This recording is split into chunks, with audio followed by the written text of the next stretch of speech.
अब मैं स्टार्ट करता हूं आज का टॉपिक पहला। Unit number 8 electro magnetism.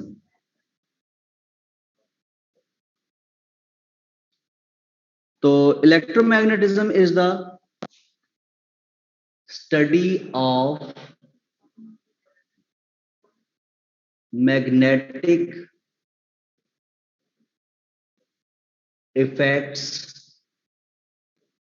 Of current, कि जब भी कहीं पे करंट फ्लो करता है तो उसके गिर्द मैग्नेटिक फील्ड वगैरह प्रोड्यूस हो जाता है। ठीक है, इस चीज का जो कॉन्सेप्ट है ना, सबसे पहले ये आइडिया किसने दिया था? इसका आइडिया दिया था एक साइंटिस्ट ने, उसका नाम था हैंस ऑयरस्टेड। तो इस चीज का आइडिया हमें किसने दिया? Idea by Hans Oersted. लेकिन इसको फिर एक्सप्लेन किसने किया था? वो एक और साइंटिस्ट है, वो उसका नाम है एम्पेयर। तो then it was explained by another scientist whose name was Ampere. अच्छा, अब मैग्नेटिज्म के रिलेटेड थोड़े से पॉइंट्स को यहां पर डिस्कस कर लेते हैं। एक चीज याद रखिएगा कि सोर्स ऑफ मैग्नेटिज्म किसी भी बॉडी में वो क्या होते हैं? Are electrons. ये आपने पॉइंट याद रखना है कि सोर्स ऑफ मैग्नेटिज्म किसी भी बॉडी में वो क्या होते हैं? They are electrons. ठीक है, इलेक्ट्रॉन्स की वजह से मैग्नेटिज्म एग्जिस्ट करती है। वो भी कौन सी? इलेक्ट्रॉन्स की दो तरह की मोशन होती है, एक होती है अपने एक्सिस पे स्पिन मोशन, और एक वो न्यूक्लियस के गिर्द जो करता है ऑर्बिटल मोशन। तो उसकी वजह से मैग्नेटिज्म एग्जिस्ट करता है उसमें। जी बेटा। सर ये जो बैटरी डिस्कनेक्टेड हुई है वहां पर जो थर्ड पॉइंट है E is equal to V by D, sir वहां पर V भर रहा है और D भी भर रहा है, तो फिर सर E को भरना नहीं चाहिए? नहीं ना, दोनों की रेशो कांस्टेंट रहती है, दोनों ही बढ़ रहे हैं, दोनों ही बढ़ रहे हैं तो वैल्यू सेम रहेगी, रेशो पे फर्क तो नहीं सर पड़ता। अगर इनमें से अगर एक भरे तो एक कम हो तो फिर? हाँ, फिर इफेक्ट आएगा अगर V बढ़े और D कम हो। ठीक है, अगर यहाँ पे आप सेपरेशन डिक्रीज करते तो फिर इफेक्ट आना था। ठीक है बेटा, तो फिर E भरेगा। हाँ जी। ओके। जी बेटा।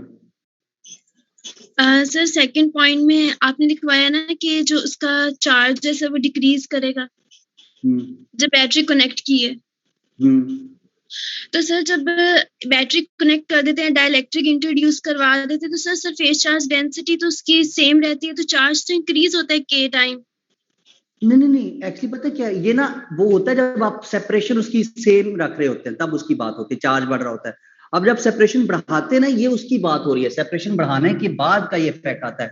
सेपरेशन कांस्टेंट रखो फिर चार्ज बढ़ता ही है। ठीक है, ओके सर। सेपरेशन हाँ कांस्टेंट रखने का इफेक्ट वही है जो आपको पहले टेबल में करवा दिया था। Okay sir.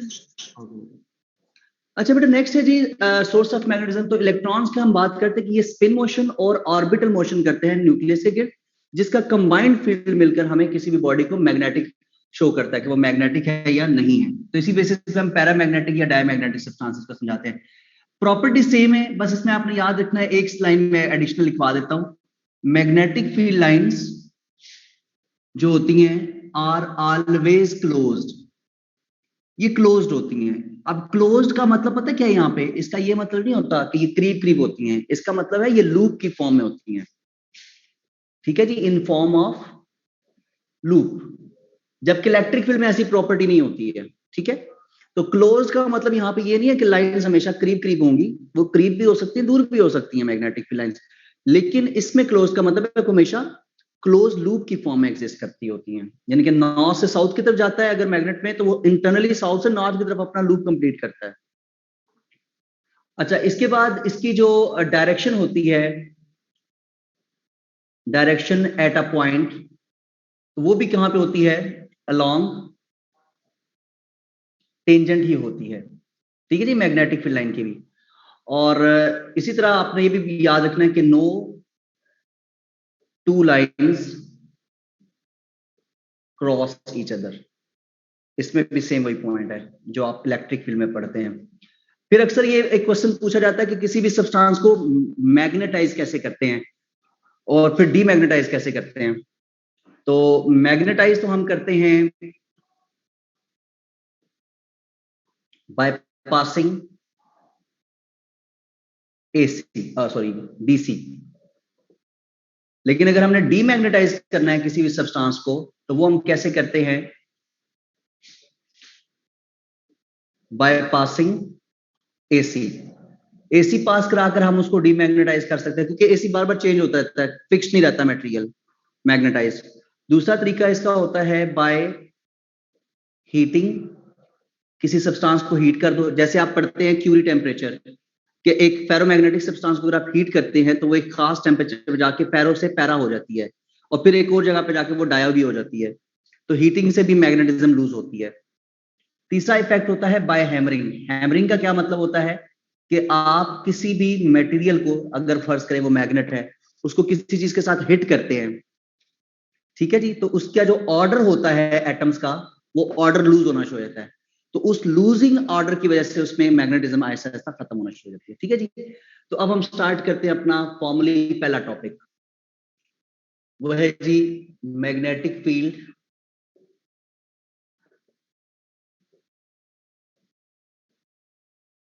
इन करंट कैरिंग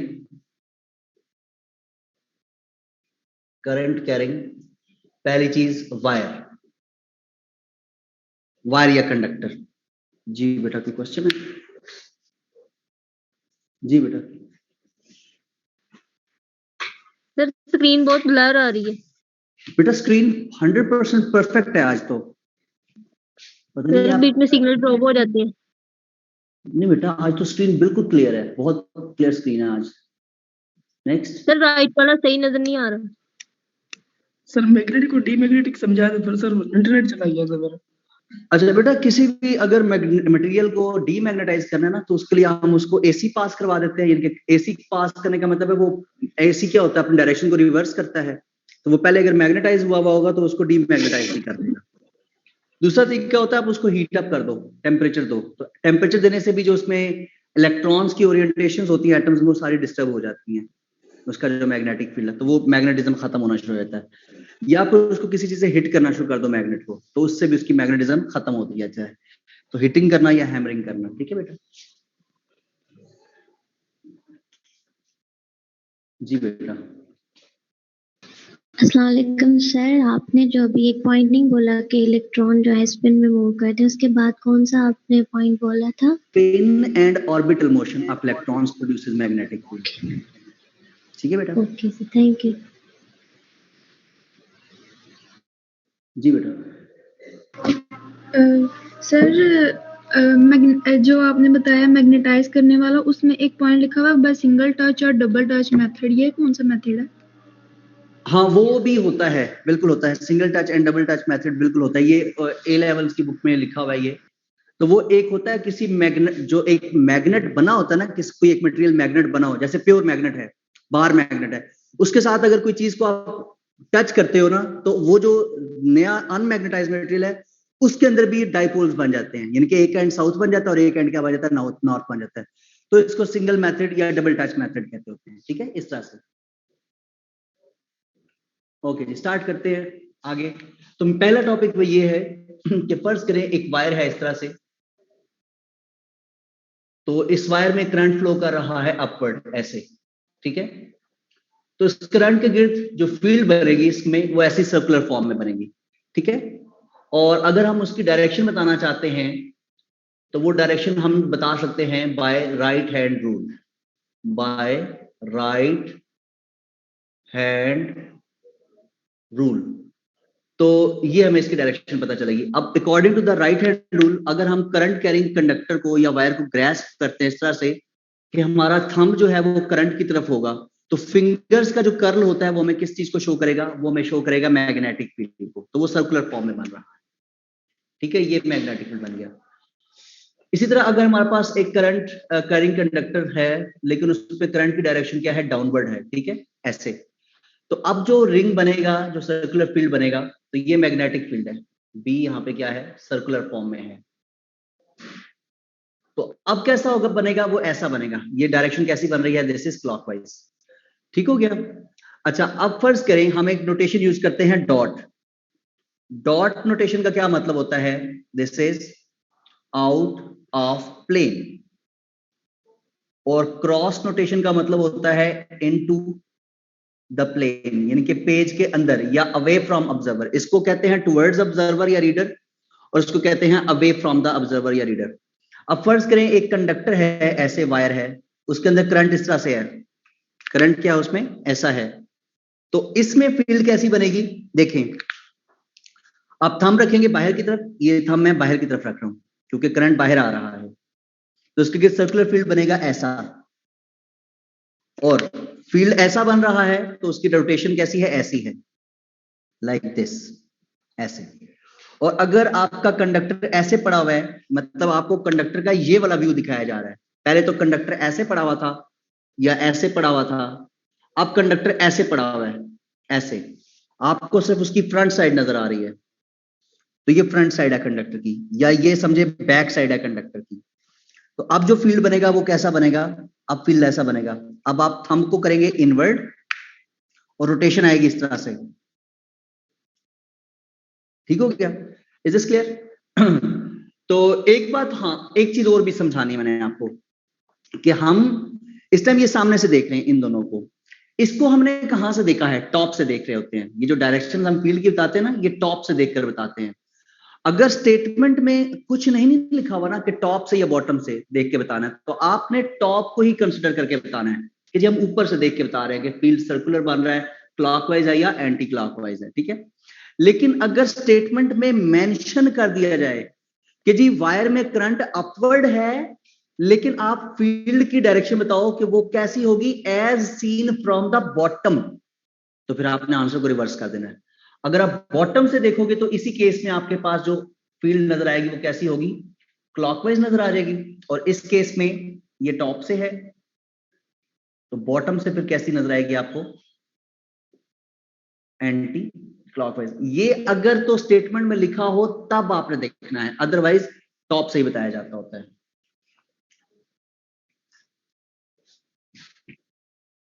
इसको नोट कर ले, फिर मैं रेज करता हूं।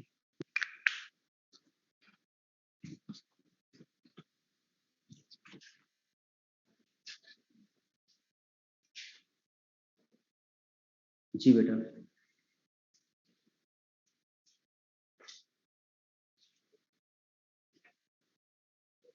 जी बेटा,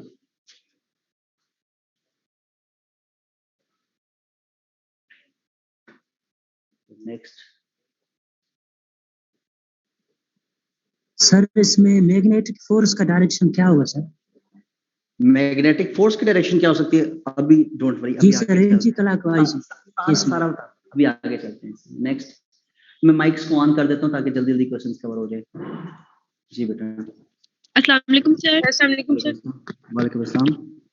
सर ये लास्ट वाला पॉइंट बता दें, इनटू और out of the plane of the paper वाला सर, जो आपने बनाए हुए दो सेक्टर। ये ना, ये दो ना नोटेशंस यूज की जाती हैं, दो अंदाज होते हैं कि अगर हमने किसी चीज को करंट को या मैग्नेटिक फील्ड को बाहर की तरफ शो करना हो ना, हम उसको डॉट के सिंबल से शो करते हैं, और किसी चीज को इन्वर्ट शो करना हो ना, पेज के इन्वर्ट जा रही है, तो उसको हम क्रॉस के थ्रू शो करते हैं, ठीक है? अब इसमें मैंने अप्लाई किया कि ये सपोज कंडक्टर है, ऐसे पड़ा हुआ है, ऐसे, तो आपको सामने से इसको करंट कैसा नजर आ रहा है, बाहर की तरफ आता है, तो आप इसकी फील्ड देखोगे वैसा बनेगा। और अगर इसमें देखो तो करंट इन्वर्ट जा रहा है, इस कंडक्टर में, कंडक्टर ऐसे पड़ा हुआ है, तो अब जो करंट होगा वो फील्ड जो होगा वो ऐसा होगा, ठीक है? जी बेटा, नेक्स्ट। अस्सलाम वालेकुम। वालेकुम अस्सलाम। सर ये जो आपने अभी बताया कि सर स्टेटमेंट में मतलब लिखा हो कि टॉप टू बॉटम, और सर आपने ये जो ऊपर सर ये बताया, सर ये वाला पॉइंट तो समझ नहीं आया सर। देखो, जब भी कहा जाए ना, सपोज एक स्टेटमेंट आती है कि जी if the current in the wire is flowing upward, ठीक है, तो फील्ड कैसा होगा? आप कहेंगे एंटी क्लॉकवाइज, क्योंकि उसने साथ कुछ नहीं मेंशन किया कि टॉप से देखा आपने या बॉटम से। तो जब भी आपको कोई स्टेटमेंट मेंशन नहीं करें, आपने टॉप से देख के बताना है, तो टॉप से देखो तो ये एंटी क्लॉकवाइज बन रहा है, ठीक है, ऊपर से। और अगर करंट नीचे जा रहा है तो फिर फील्ड कैसा बनता है? क्लॉकवाइज। लेकिन कब से? जब से टॉप से देखा। अब स्टेटमेंट चेंज करने लगा, अब current in the wire is flowing upward, then the direction of the field as seen clockwise. Sir mics mute करे से मुझे समझ नहीं आई। तो इसी स्टेटमेंट को अगर वो स्टेटमेंट में लिख दें कि हमने करंट ऊपर जा रहा है लेकिन हमने बॉटम से देखकर उसमें बताया है कि फील्ड कैसा है, तो बॉटम से देखेंगे, अगर ऊपर से एक एंटी क्लॉकवाइज है तो बॉटम से उल्टा क्लॉकवाइज नजर आएगा। इसी तरह दूसरे का भी, ठीक है। ओके बेटा, और भी क्वेश्चन है किसी का? जी सर, ये आपने कहा out of plane towards observer है ना सर? आउट ऑफ प्लेन का मतलब होता है आपकी तरफ, टुवर्ड्स द रीडर, और इनटू द प्लेन होता है away from the reader. Next,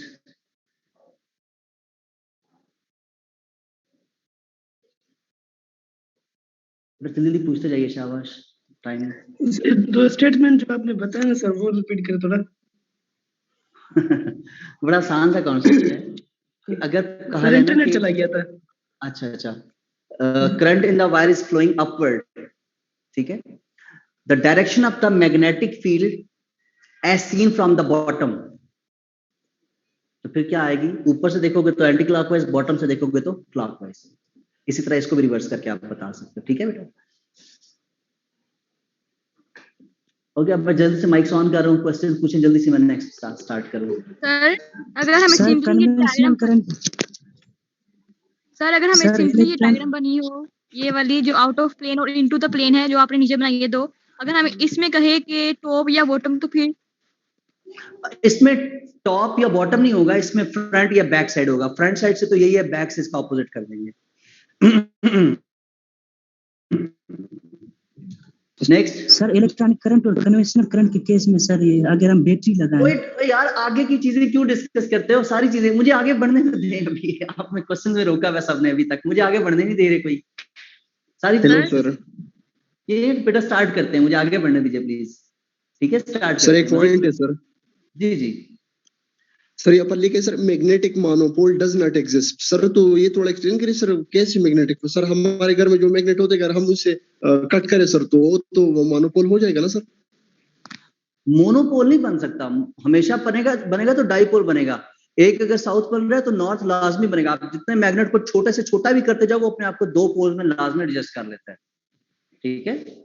okay sir, चलें, ओके बेटा स्टार्ट करते सर हैं। ये इनटू द प्लेन और आउट ऑफ द प्लेन के लिए एक स्क्रू रूल भी यूज होता है सर, राइट हैंड रूल के अलावा। सर वो कौन सा होता है?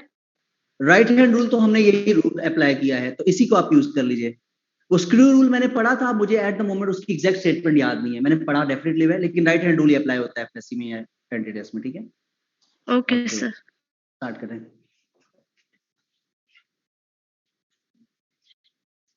अब डिफरेंट केसेस हैं इसके,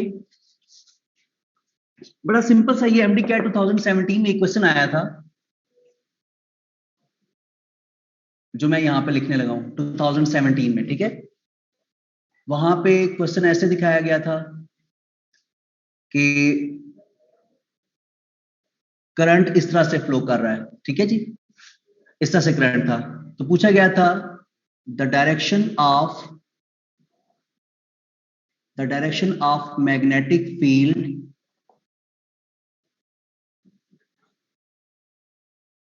will be clockwise, anti-clockwise, Charlie, no field, delta, none of these। ये 2017 एमडी कैट का मैंने क्वेश्चन यहां पर रखा है, ठीक है, ताकि आपको ये चीज भी पता चल जाए। जी anti clockwise sir. Anti clockwise alpha sir. Sir ये तो डायरेक्ट करंट है। वो तो डायरेक्ट करंट ही होता है ना डीसी, डेफिनेटली। इसमें इशू पता क्या है? इसमें इशू ये है कि आपने ध्यान नहीं दिया, ये इलेक्ट्रॉनिक करंट को बताया हुआ है। हमने जब भी देखना होता है, हमने कन्वेंशनल करंट को देखना होता है। हमने जब भी करंट को देखना होता है, कौन सा देखना होता है? Conventional current. तो कन्वेंशनल करंट के लिए हम इसको क्या करेंगे? ऑपोजिट करेंगे। कन्वेंशनल करंट, ये डायग्राम डाउनवर्ड बन जाएगी, तो हमने करंट की डायरेक्शन ये माननी है, पॉजिटिव टू नेगेटिव। अब आप बनाओ इस पे रूल, लगाओ रूल ऐसे, ऊपर से देख के बताना है। तो करेक्ट आंसर क्या होगा? क्लॉकवाइज।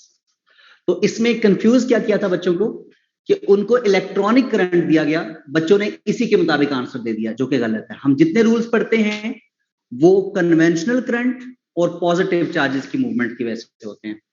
अगर नेगेटिव चार्जेस या इलेक्ट्रॉनिक करंट का पूछा जाए तो आपका जो एक्चुअल आंसर है उसका ऑपोजिट हो जाएगा वो, ठीक है। But at the moment correct answer should be clockwise. अच्छा, दूसरा है जी, अगर दो कंडक्टर्स हमारे पास होते हैं साथ साथ में, मैं सामने वैसे तो बना के समझा तो सकता ही था। फर्ज करें कि अगर एक कंडक्टर है ऐसे और साथ उसके दूसरा कंडक्टर पड़ा हुआ है, ये समझाना आसान है आपको। इसमें भी करंट सेम डायरेक्शन इधर है और इसमें भी करंट सेम है, ऐसे ही अपवर्ड दोनों में, ठीक है जी।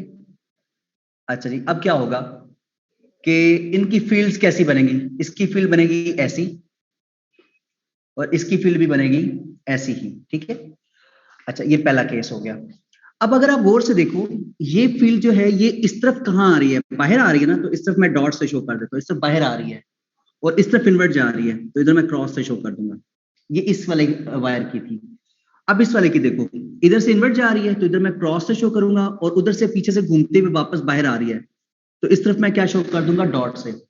अब अगर आप गौर से देखो, दरमियान के रीजन में अब दोनों में करंट सेम है, सपोज I1 और I2 सपोज कितना है, वो सेम है, तो करंट सेम है, तो सेंटर में दोनों का फील्ड इक्वल है और ऑपोजिट भी है, तो दरमियान में नेट फील्ड कितना हो जाएगा? That will become equal to 0।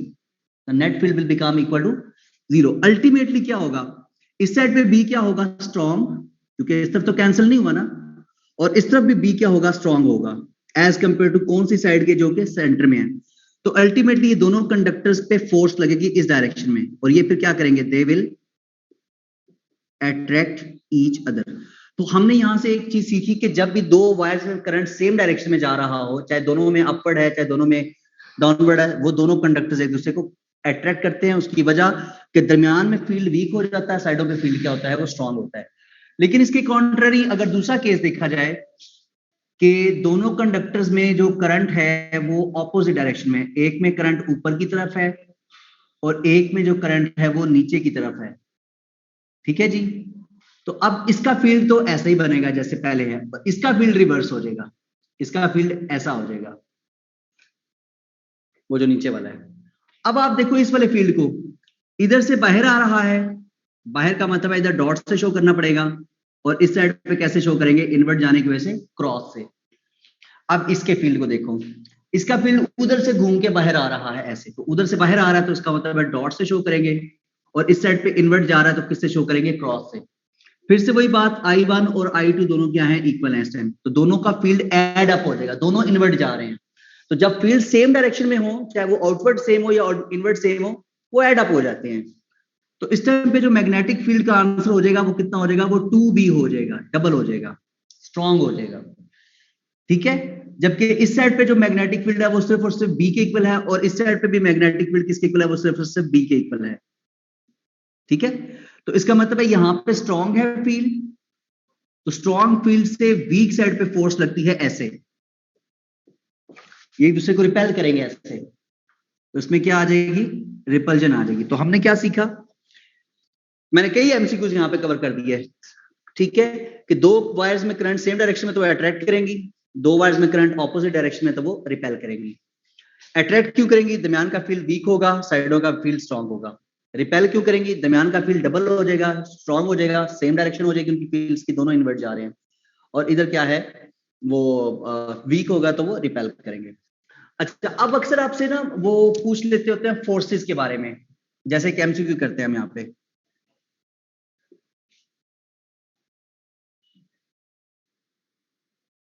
Conductor P, conductor Q and the conductor या वायर R। तीन वायर्स हैं, इनके दरमियान डिस्टेंस इक्वल है, ये डिस्टेंस भी D है और ये डिस्टेंस भी D है, ठीक है। इसमें जो करंट फ्लो कर रहा है वो है 2 एम्पेयर, इसमें फ्लो कर रहा है 3 एम्पेयर, और इसमें जो फ्लो कर रहा है वो है जी 5 एम्पेयर, ठीक हो गया? सही। इसमें 2 एम्पेयर अपवर्ड, इसमें 3 एम्पेयर डाउनवर्ड, इसमें 5 एम्पेयर अपवर्ड। तो आपने बताना है direction of net force on conductor Q। Option out of plane into plane, right side या फिर लेफ्ट साइड?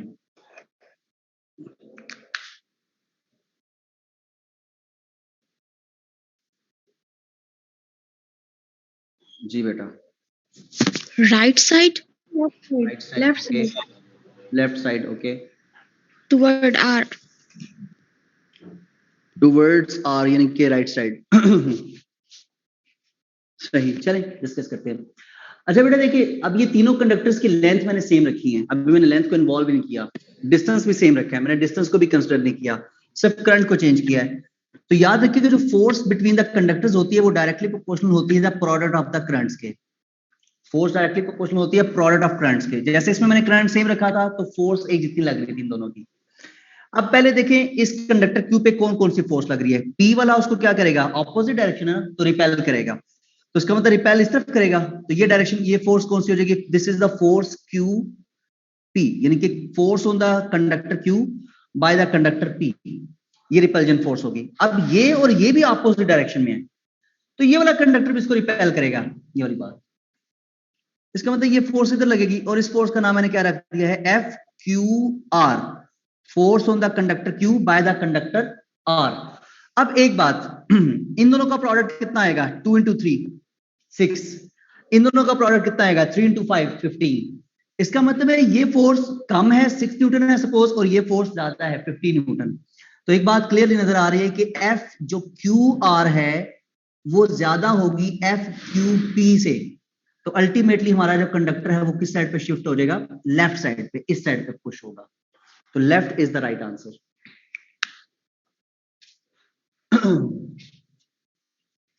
इसके बाद अक्सर हमें ना किसी डिस्टेंस पे मैग्नेटिक फील्ड फाइंड करने का भी कहा जाता है। कि सपोज हमारे पास ये एक कंडक्टर है ऐसे, इसके गिर्द ये फील्ड बन गई ऐसे, तो इस पॉइंट पे आपसे पूछा जाता है कि अगर करंट इसमें फ्लो कर रहा है अपवर्ड सपोज ऐसा, तो इस पॉइंट पे मैग्नेटिक फील्ड कैसे फाइंड होगी। तो आप कहेंगे मैग्नेटिक फील्ड फाइंड होगी इस फॉर्मूला से, mu naught I over 2 pi R. R यहाँ पे क्या है, वायर से लेकर उस पॉइंट तक का डिस्टेंस। आर क्या है, distance from wire, distance from wire to that point, जिस पॉइंट पे आप बी फाइंड कर रहे हो।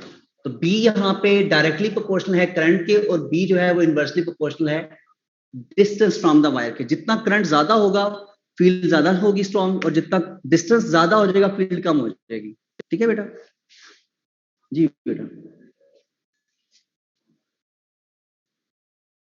जी बेटा। सर इसमें राइट साइड पे लेफ्ट राइट साइड पे जाना चाहिए ना, क्योंकि वहां पे करंट ज्यादा है तो वहां पे फोर्स भी ज्यादा लगेगी। इधर देखो 2 into 3 प्रोडक्ट ऑफ करंट्स देखना है। 2 into 3 कितना आएगा, 6, तो ये इधर रिपल्जन कितनी आएगी इसको 6 की। ये इसमें प्रोडक्ट कितना आ रहा है, 3 into 5 15, तो ये इसको जो रिपेल कर रहा है वो इस तरफ कर रहा है 15 से, तो 6 इस तरफ है 15 इस तरफ है, नेट इस तरफ आएगा ना, 15 minus 6 सपोज 9 इस तरफ लेफ्ट साइड पे। ठीक है, अच्छा और बेटा, ओके स्टार्ट करते हैं आगे। तो एक बात यहाँ पे म्यू नॉट जो है इसकी वैल्यू होती है 4 पाई इंटू 10 की power 7 weber per ampere per metre, और इसको हम कहते हैं परमेबिलिटी ऑफ फ्री स्पेस या वैक्यूम। अच्छा, परमेबिलिटी क्या होती है, इससे पहले हमने परमिटिविटी की टर्म पढ़ी थी यूनिट 6 में। परमेबिलिटी क्या होती है, परमेबिलिटी होती है किसी भी मीडियम की एबिलिटी कि वो खुद में से मैग्नेटिक फील्ड लाइंस को कितना अलाउ करता है या परमिट करता है। तो ability of a medium to allow और परमिट मैग्नेटिक फील्ड लाइंस, या मैग्नेटिक फोर्स भी कह सकते हैं आप। ठीक हो गया बेटा, तो आप इस फॉर्मूला से पढ़ लें। यहां पे नोट कर लें कि R is not, it is not radius और डायमीटर ऑफ वायर। ठीक है जी, रेडियस या डायमीटर ऑफ वायर का चेंज कर दो ना, वो अंदर की बात है, इस डिस्टेंस की बात नहीं हो रही, उससे कोई फर्क नहीं पड़ता बी पे। दूसरी चीज हमारे पास जो आ जाती है वो है जी सोलिनाइड। पहली वायर थी, दूसरी क्या है जी सोलिनाइड। सोलिनाइड हमारे पास कैसी होती है,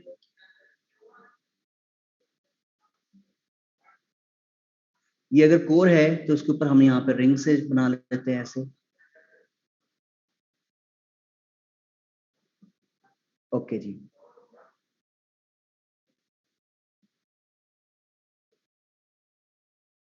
सपोज ये बैटरी है V, अब इसमें यहां से करंट एंटर हो रहा है और यहां से करंट लीव कर रहा है, ठीक है।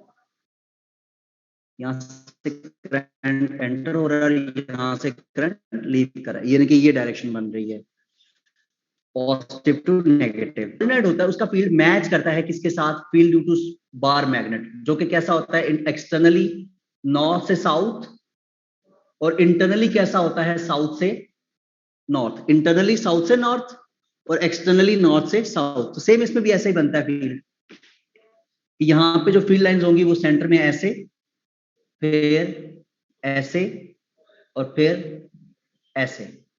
ये साइड बनेगा नॉर्थ पोल और ये साइड बनेगा साउथ पोल। और एक्सटर्नली में अगर पूरा शो करूं इसको बाहर तो ये पूरा लूप कंप्लीट होकर ऐसे जाएगा।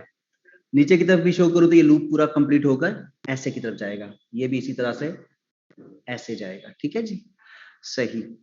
तो इंटरनली साउथ से नॉर्थ और एक्सटर्नली नॉर्थ से साउथ, याद रहेगा ये पॉइंट, ओके। सोलेनॉइड में अब इसको कैसे याद रख सकते हैं, इधर अगर गौर से देखिए तो मैं यहाँ पे करंट की डायरेक्शन बना देता हूँ। करंट की डायरेक्शन ये है ऐसे, रिंग्स में ऐसे।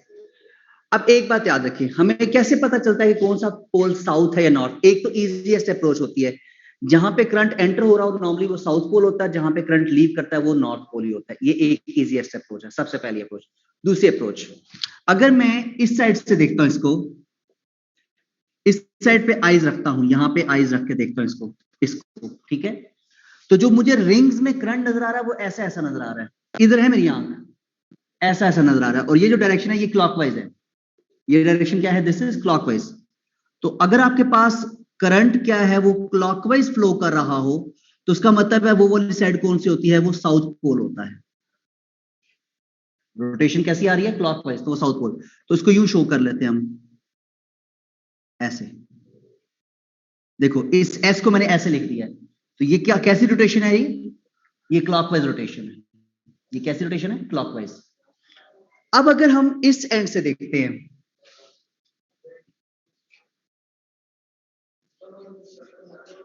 इधर आंख रखो, इधर से इसको देखो जी, ठीक है जी। अब इधर देखो, इधर से हम आपके पास देखो जो लूप में करंट आ रहा है वो ऐसा ऐसा फ्लो कर रहा है इस तरफ, ऐसे ऐसे। तो ये एंटी क्लॉकवाइज है। तो करंट की डायरेक्शन लूप में कैसी है, दैट इज एंटी क्लॉकवाइज। तो अगर एंटी क्लॉकवाइज है तो वो वाला पोल उस साइड पे कौन सा होगा, इस साइड पे जो पोल होगा वो कौन सा होगा, नॉर्थ पोल। इसको आप कैसे याद रख सकते हैं, नॉर्थ को आप ऐसे याद रख सकते हैं, ऐसे और ऐसे। अब ये मैंने नॉर्थ का एन लिखा है लेकिन वो एरोज आप देख लो कैसे बन रहे हैं, ये एंटी क्लॉकवाइज बन रहे हैं। तो पहली तो आपको ये पहचान होनी चाहिए कि कौन सा पोल साउथ और कौन सा पोल नॉर्थ है। पहला तरीका तो है ये डायरेक्ट, दूसरा तरीका ये, तीसरा तरीका है जी by right hand grip rule. अब राइट हैंड ग्रिप रूल तीसरा तरीका बता रहा हूं, उसमें क्या होता है, grasp the current carrying solenoid in such a way your fingers curl in the direction of the current। Fingers जो है वो करंट की डायरेक्शन में होंगी, लाइक दिस, ऐसे। then thumb points in the direction of the magnetic field inside the solenoid या towards the north pole। तो आपने इस दफा कर्ल ऑफ फिंगर्स कहां पर रखना है, करंट की तरफ। तो आपके पास जो थंब होगा, राइट हैंड की बात कर रहा हूं, वो टुवर्ड्स जाएगा, टुवर्ड्स नॉर्थ पोल, ठीक है जी। यानी कि ये साउथ से नॉर्थ की तरफ आपका थंब जा रहा होगा, साउथ से नॉर्थ। तो मैं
कहते हैं relative permeability of the medium, यानी कि किसी भी मीडियम की कितनी एबिलिटी है कि खुद से मैग्नेटिक फील्ड को पास कराएगा as compare to the permeability of free space, यानी कि म्यू ऑफ द मीडियम और mu of the free space.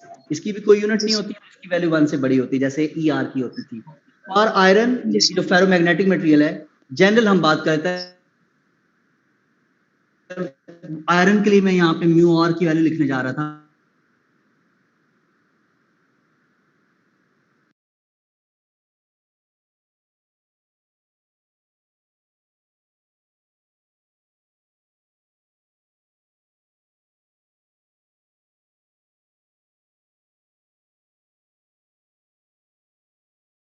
तो कट के आंसर सिर्फ क्या रह जाएगा, म्यू आर रह जाएगा।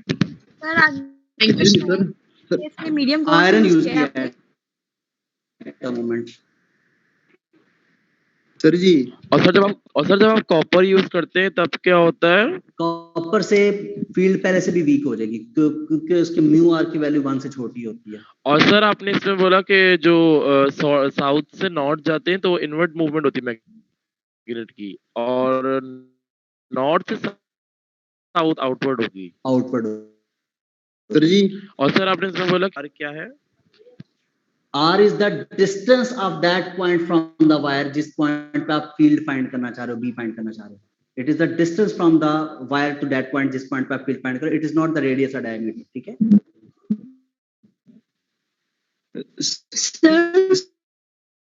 सर जी आपने क्लॉकवाइज साउथ पोल कैसे बन गया? कौन सा? नॉर्थ और साउथ पोल फाइंड आउट करने के से जाता है की वजह से। तो याद रखने के लिए क्या होते हैं इसमें कॉन्सेप्ट के, तो सिर्फ याद रखने तो इलेक्ट्रॉन्स के मूवमेंट के बनता है थोड़ा सर ये मतलब इसको याद करना है, रखने का तरीका, ये कोई कॉन्सेप्ट नहीं है। मतलब एक इजी वे है कि अगर आपको इस तरह से करंट ये क्लॉकवाइज फ्लो कर रहा है, अगर आप सॉलिनॉइड को पता है वो आपकी तरफ एंड करंट है, तो आपको ये बिहेव करेगा। ठीक है, मुझे सिर्फ एक पॉइंट बताने दीजिए, ठीक है? बाकी मैं नेक्स्ट इंशाल्लाह आगे आपके क्वेश्चन देखता हूँ। सिर्फ एक पॉइंट बताना है। अच्छा, वो ये है कि इसके आप पिक्चर बनाना चाहें तो बना लें, क्योंकि वो डायग्राम बनी हुई है तो फिर मुझे दोबारा नेक्स्ट टाइम समझाना पड़ेगा। देखिए, जो मैग्नेटिक फील्ड होती है एट एंड्स ऑफ सोलेनॉइड, ठीक है, यानी कि ये जगह यहां पे और ये है जी मिड, ये मिड पॉइंट है, ये एंड पॉइंट्स हैं। एंड पॉइंट्स पे याद रखिएगा लाइंस दूर दूर हो जाती हैं, दरमियान में लाइंस क्लोजर होती हैं, और हम ये जानते हैं जहां पे लाइंस क्लोजर होती है वहां पे फील्ड स्ट्रांग होता है, और जहां पे लाइंस दूर दूर होती हैं वहां पे फील्ड क्या हो जाता है, वो वीक हो जाता है। ठीक है, इन तीनों पॉइंट्स पे फील्ड एक जैसा नहीं होगा। ये एफएससी में लिख तो दिया उन्होंने कि field inside the solenoid is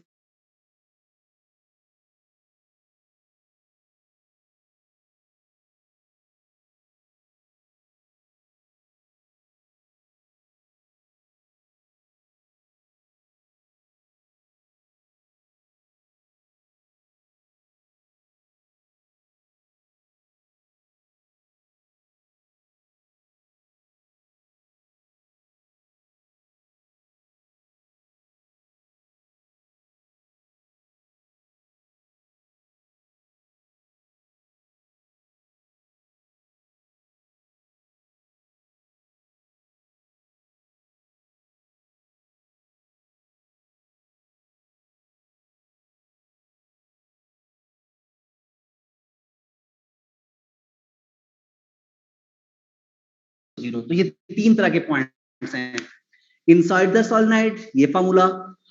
inside में एंड्स और सेंटर का रिलेशन ये होता है, यानी कि सेंटर में फील्ड 2 टाइम्स है, या एंड्स वाली फील्ड उसका हाफ है, और आउटसाइड द सोलेनॉइड फील्ड कितनी होती है, B0 होती है। ठीक है जी, ये चीजें इसमें, बाकी इसके रिलेटेड क्वेश्चन इंशाल्लाह हम कल से स्टार्ट करेंगे। अल्लाह हाफिज। कल नहीं बल्कि मंडे को हम ऐसे करते हैं, यूनिट 6 की डिस्कशन रख लेते हैं, यूनिट 7 की, सॉरी।